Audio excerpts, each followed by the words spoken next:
తెలంగాణలో ఎమ్మెల్యేల ఫిరాయింపుల వ్యవహారం క్లైమాక్స్ కు చేరుకుంది. ఇవాళ దానం నాగేందర్, కడియం శ్రీహరి కేసులో తుది తీర్పు వెలువరించనున్నారు. ఇవాళ ఉదయం 10 గంటలకు స్పీకర్ కోర్టు హాల్కి రావాలని ఆదేశించారు. స్పీకర్ గడ్డం ప్రసాద్ కుమార్ ఫిరాయింపు ఎమ్మెల్యేల కేసు తీర్పు ఇవ్వనున్నారు. 8 మంది ఎమ్మెల్యేల విషయంలో పార్టీ మారలేదంటూ స్పీకర్ క్లీన్ చిట్ ఇచ్చారు. దానం, కడియం వాదనలు విని తీర్పు రిజర్వ్ పెట్టారు స్పీకర్ గడ్డం ప్రసాద్ కుమార్. సుప్రీంకోర్టు విధించిన గడువు ముగుస్తుండటంతో స్పీకర్ తీసుకునే నిర్ణయం కీలకంగా మారనుంది. అయితే station Ghanpur MLA Kadiyam Srihari, Khairatabad MLA Danam Nagender కేసుల్లో మాత్రం తీర్పును రిజర్వ్ చేశారు.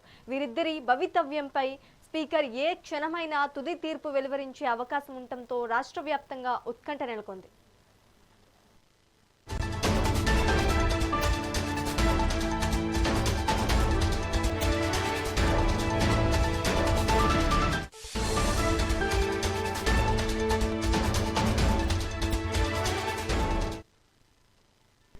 తెలంగాణలో ఎమ్మెల్యేల ఫిరాయింపుల వ్యవహారం క్లైమాక్స్ కు చేరుకుంది. ఇవాళ దానం నాగేందర్, కడియం శ్రీహరి కేసులో తుది తీర్పు వెలువరించనున్నారు. ఉదయం 10 గంటలకు స్పీకర్ కోర్టు హాల్కి రావాలని ఆదేశించారు. స్పీకర్ గడ్డం ప్రసాద్ కుమార్ ఫిరాయింపు ఎమ్మెల్యేల కేసు తీర్పు ఇవ్వనున్నారు. 8 మంది ఎమ్మెల్యేల విషయంలో పార్టీ మారలేదంటూ స్పీకర్ క్లీన్ చిట్ ఇచ్చారు. దానం, కడియం వాదనలు విని తీర్పు రిజర్వ్ పెట్టారు స్పీకర్ గడ్డం ప్రసాద్ కుమార్. సుప్రీంకోర్టు విధించిన గడువు ముగుస్తుండటంతో స్పీకర్ తీసుకున్న నిర్ణయం కీలకంగా మారనుంది.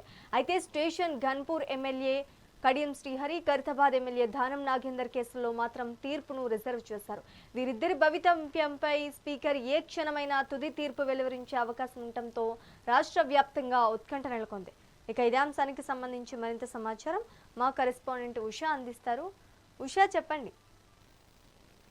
శ్రీజ, పార్టీ ఫిరాయింపు ఆరోపణలు ఎదుర్కొంటున్నటువంటి ఖైరతాబాద్ ఎమ్మెల్యే దానం నాగేందర్, అలాగే స్టేషన్ గంపూర్ ఎమ్మెల్యే అయినటువంటి కడియం శ్రీహరి, వీళ్ళిద్దరికి సంబంధించినటువంటి పార్టీ ఫిరాయింపు కేసుకి సంబంధించినటువంటి తీర్పు మొత్తాన్ని కూడా స్పీకర్ గడ్డం ప్రసాద్ రిజర్వ్ చేసి పెట్టారు. ఇప్పటికే గత శనివారము ఖైరతాబాద్ ఎమ్మెల్యే దానం నాగేందర్ ని చిట్ట చివరిగా స్పీకర్ గడ్డం ప్రసాద్ విచారించడం జరిగింది.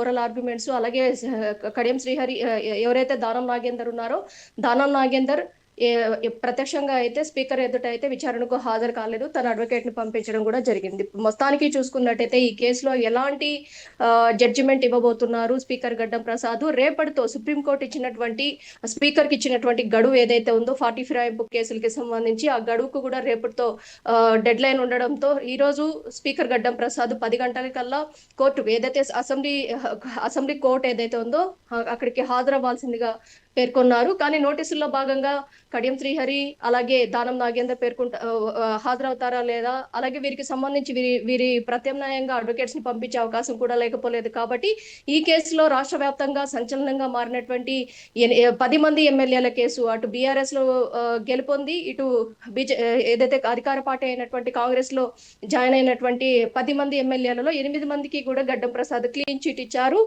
మరొక ఇద్దరు స్టేషన్ గన్పూర్, ఇటు ఖైరతాబాద్, ఇద్దరు ఎమ్మెల్యేలకి సంబంధించి కూడా ఎలాంటి తీర్పు ఇవ్వబోతున్నారు, వీరికి సంబంధించి బీఫామ్ తీసుకున్నటువంటి సర్టిఫికెట్స్ కావచ్చు, అలాగే అటు స్టేషన్ గన్పూర్ ఎమ్మెల్యే, ఇటు దానం నాగేందర్ బీఫామ్ తో ఎన్నికల బరిలో దిగినటువంటి నేపథ్యాన్ని కూడా మనం చూసుకోవచ్చు.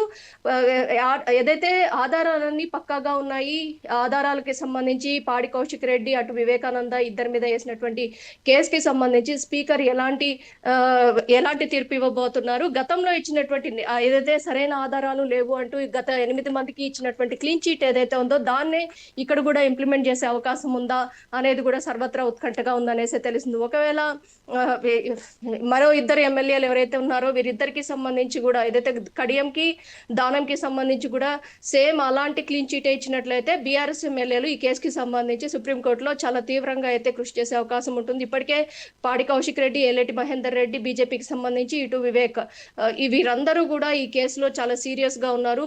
ప్రత్యక్షంగా అక్కడ కనిపిస్తున్నటువంటి ఆధారాలు, బీఫామ్ సర్టిఫికేట్స్, అలాగే వారు ప్రచారం చేసినటువంటి నేపథ్యాలు, వీటన్నిటిని కూడా పొందుపరుస్తూ స్పీకర్ కి ఎవిడెన్స్ కూడా ఇచ్చారు. కాబట్టి వీటన్నిటిని కూడా మెన్షన్ చేస్తూ కూడా సుప్రీంకోర్టులో తీవ్రంగా కూడా ఈ కేసుకి సంబంధించి వేటు పడేలాగా కూడా చర్యలు తీసుకునేలాగా కూడా ఆర్గ్యుమెంట్స్ వాడివేడిగా కూడా జరిగే అవకాశం ఉంటుంది. ఇప్పటికే మనం చూసుకున్నట్టయితే సుప్రీంకోర్టులో ప్రభుత్వం తరపున అభిషేక్ మను సింఘ్వి, అలాగే బీఆర్ఎస్ ఏలేటి బీజేపీ ఈ ఇద్దరి ఎమ్మెల్యేల ఎమ్మెల్యేల తరపున కూడా అడ్వకేట్స్ ఆర్గ్యుమెంట్స్ వాడివేడిగా కూడా వాదించారు. రేపు ఈ కేసుకి సంబంధించి సుప్రీంకోర్టులో ఎలాంటి తీర్పు ఇవ్వబోతున్నారు అనేది కూడా సర్వత్రా రాష్ట్ర రాజకీయాలు, తెలంగాణ రాష్ట్ర రాజకీయాల్లోనే ఈ కేసు చాలా తీవ్రమైనటువంటి కేసు. 10 మంది ఎమ్మెల్యేలు కూడా పార్టీ ఫిరాయింపులకు పాల్పడ్డారు అని ఆధారాలతో సహా పొందుపరిచినప్పటికీ అటు ఆ 8 మంది ఎమ్మెల్యేలు కూడా తాము ఎక్కడా కూడా పార్టీ మారలేదు, బీఆర్ఎస్ లోనే ఉన్నాము, బీఆర్ఎస్ కి సంబంధించినటువంటి శాలరీ ఏదైతే ఉందో అసెంబ్లీ నుంచి వచ్చేటటువంటి జీతభత్యాలు అన్నిటి ఆ ఎవిడెన్సెస్ మొత్తాన్ని కూడా స్పీకర్ ఎదుట పొందుపరచడం కూడా మనం చూసుకోవచ్చు. మొత్తం మీద